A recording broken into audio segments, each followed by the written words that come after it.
Você lembra do caso do assassinato do advogado Leal Júnior?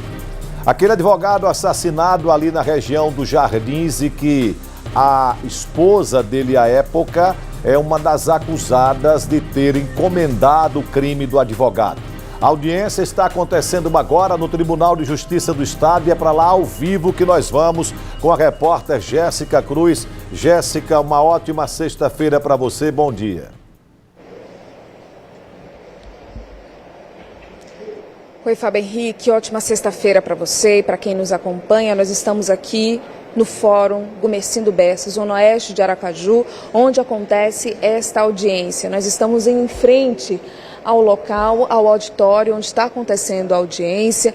Acontece a portas fechadas porque o caso está sob sigilo.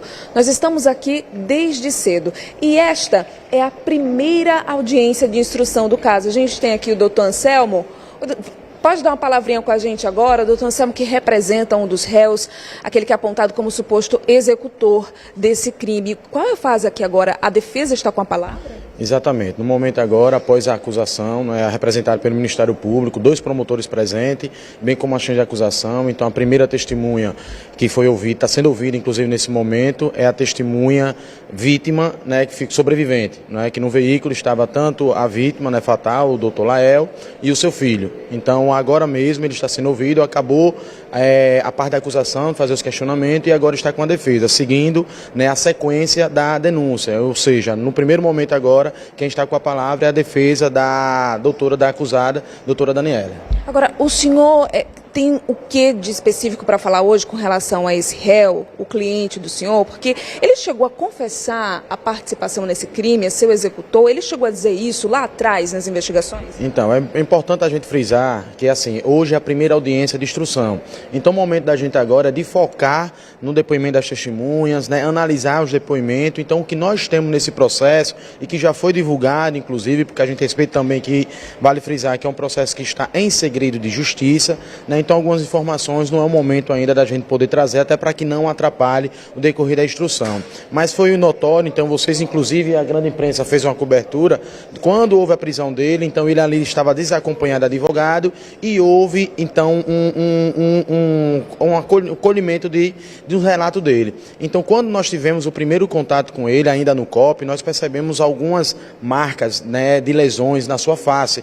E nós verificamos que ele falou para a gente que tinha relatado algumas situações mediante, entendeu, algumas agressões que foi levado, inclusive, para um canavial, e assim ele alegou. Então, nós, inclusive, estamos buscando que seja desentranhado os autos para justamente aquilo que foi relatado não venha contaminar a boa instrução e na busca da verdade real. Então, qualquer confissão que venha ter tido, que foi divulgado por parte dele, não é uma confissão que esteja dentro, ou seja, acolhida dentro da legalidade. Ele afirmou isso também em audiência de custódia? Afirmou, inclusive foi na audiência de custódia, naquele primeiro momento que ele teve, a magistrada, quando questionou se ele sofreu, quando no momento da prisão, agressões, ele disse que sim, até porque era visível, isso está inclusive dentro de um laudo e que está correndo em um procedimento que no momento atual está junto à corregedoria para poder trazer resposta. Ele conhece os outros réus?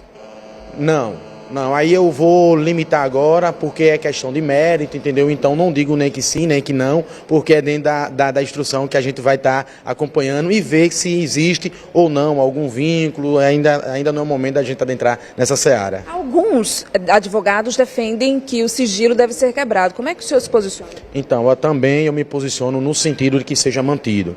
Então, são vários advogados, são vários réus, então justamente para que não haja uma contaminação, entendeu? É importante que se traga as informações, mas devido a algumas situações muito sensíveis que contam nesse processo, eu acredito e também nós se manifestamos quando a palavra foi passada, que também a gente pelo que o momento ainda seja mantido o mando segredo de justiça no processo. O senhor está com pressa, eu sei, mas porque o apresentador tem uma pergunta para o senhor. Oi, Fábio. Rapidinho, Jéssica, primeiro cumprimentar o amigo Anselmo Júnior, advogado. A minha pergunta é o seguinte, para que as pessoas que estão em casa compreendam a dinâmica. Os réus, os acusados, a médica, por exemplo, eles estão presentes na audiência, eles vão falar na audiência de hoje, já falaram, e eu queria só que ele confirmasse, ele está afirmando que o cliente dele, um dos supostos executores, ele apanhou da polícia, é isso?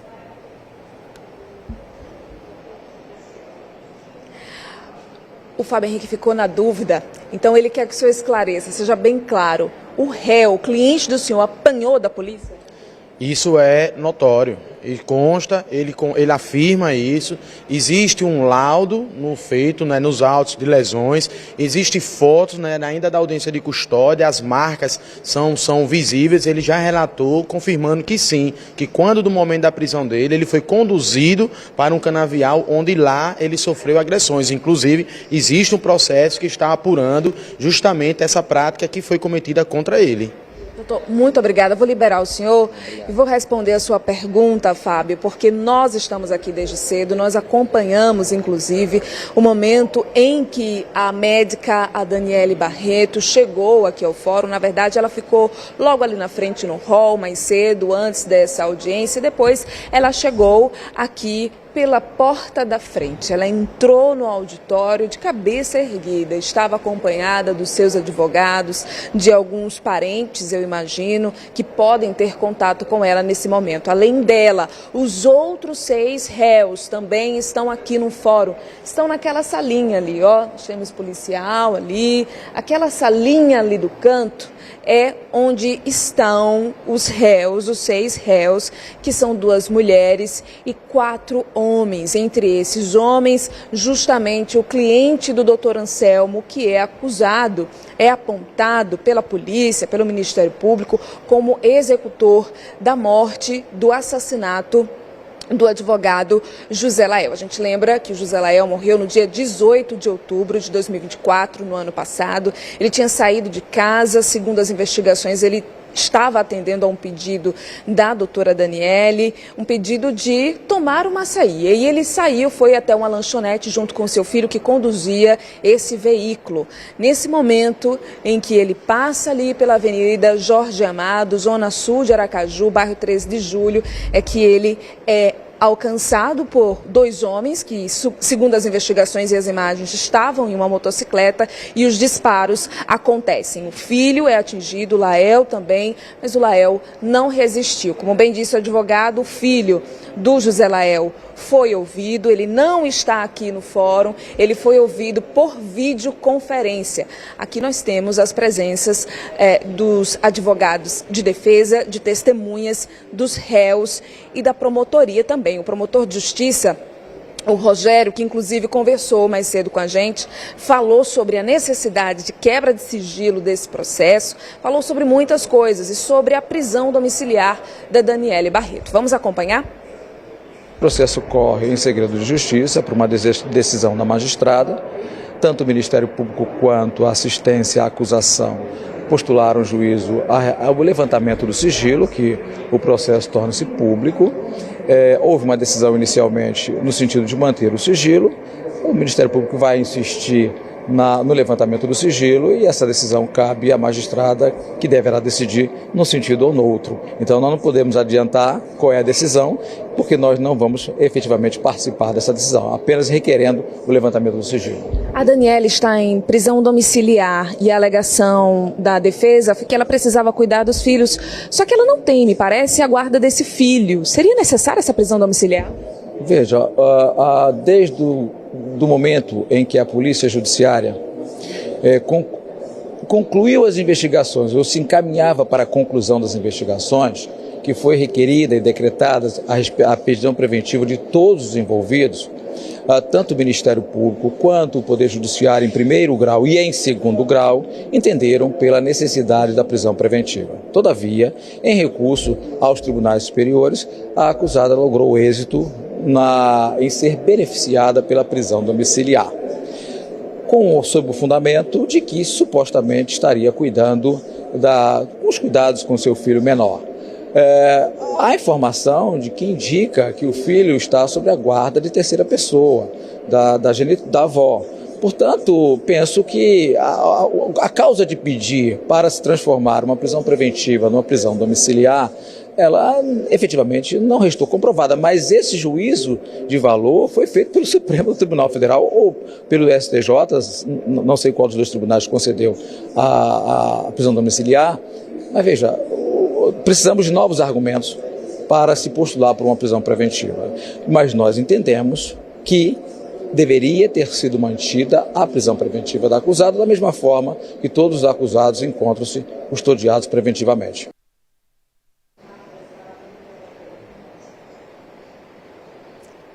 Como bem disse o doutor Rogério, todos os outros réus estão presos. Nós temos a Daniele Barreto, que é apontada como a mandante desse assassinato pela polícia e a tese defendida também pelo Ministério Público. O STF concedeu a ela a prisão domiciliar em maio deste ano. A alegação da defesa é que ela precisaria cuidar desse filho, dessa criança de 10 anos de idade. Nós conversamos sobre esse assunto também com o advogado de defesa da Daniele Barreto, o Cláudio Daledoni. Vamos ouvir. O Supremo Tribunal Federal garantiu o direito dela permanecer custodiada em casa, domiciliarmente. O Ministério Público tem que verificar isso junto ao Supremo Tribunal Federal, né? Ele dizer, espernear que ela não tem direito, ele que coloque aí os queixumes dele junto ao Supremo Tribunal Federal. Isso é matéria para ser decidida lá. Mas ela tem a guarda dos filhos? Ela está buscando a guarda do filho, é justamente esse o motivo que a faz ficar custodiada domiciliarmente, e ela vai ter uma das grandes disputas desse processo é justamente a guarda do filho. E esse é um dos panos de fundo que vão explicar efetivamente as causas e as concausas que fizeram que essa tragédia acontecesse. O Ministério Público quer também a quebra do sigilo, né, do segredo de justiça. Vocês precisam que se mantenha em segredo de justiça esse caso? Sob hipótese nenhuma, nós não temos nenhum receio. Aliás, o processo é público, a regra que vige dos processos criminais é a publicidade, e se o Ministério Público pedir, eu só serei concorde aí em que o processo seja absolutamente público e que tudo que dele consta venha a ser de conhecimento geral.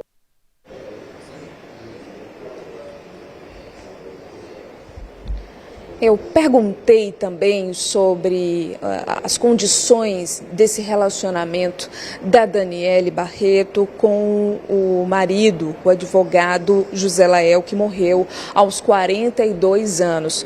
O advogado de defesa da Daniele disse que era um relacionamento com muitos abusos. Ele disse que a Daniele, a acusada, ela sofria muitas violências patrimoniais, violências físicas, abusos. Eu não sei se a gente tem esse recorte aí pronto, pedir para que a Manu, a nossa diretora, me informe, para a gente ouvir, porque é uma fala muito importante desse advogado. Inclusive, a defesa, ela vai ter espaço daqui a pouquinho, já está tendo, na verdade, para falar, para se manifestar a respeito de todo esse processo. A gente tem essa fala, vamos tentar ouvir a fala do Cláudio Daledoni a respeito dos abusos, dos supostos abusos da Daniele Barreto.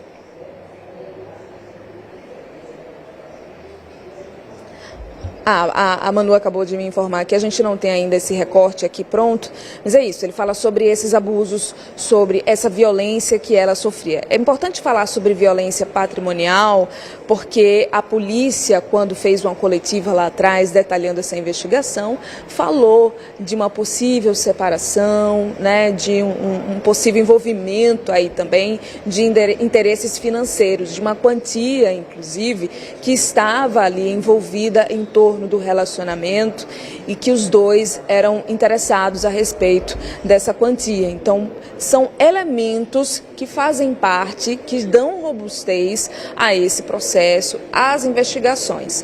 Nós continuamos aqui, Fábio, como eu disse, a audiência acontece a portas fechadas, os réus estão, alguns deles, na verdade, os que estão presos, né, em prisão mesmo, em cadeia, estão em uma sala, e a Daniele, ela está, na verdade, em uma sala, em um corredor aqui próximo. Então a gente está meio impedido de passar por ali, ela está aqui ao lado, aguardando, muito provavelmente, o momento em que ela vai ser convocada para entrar na sala de audiência para ser ouvida.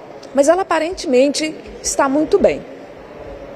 Ok, obrigado, Jéssica. Qualquer informação você pode chamar ao vivo aí do Tribunal de Justiça, o show de jornalismo da TV Atalaia, ouvindo o promotor de justiça, Dr. Rogério Ferreira, e ouvindo também o Dr. Cláudio, que é o advogado da médica Daniele Barreto, e o Dr. Anselmo Júnior, que fez uma acusação grave. Ele disse que tem inclusive provas de que o cliente dele, um dos dois, são dois, né, que estavam na moto, e aquelas imagens que a polícia liberou na época, o carro para com uma pessoa dirigindo, uma senhora que está presa, e ela orienta então onde estava o advogado e o filho, em uma loja de açaí, em uma lanchonete, e os dois então vão de moto para executar o crime. Um deles, preso, é o que é o cliente do Dr. Anselmo Júnior, e o Dr. Anselmo, eu fiz questão de perguntar, e você de forma muito direta fez a pergunta, e ele disse que o cliente dele apanhou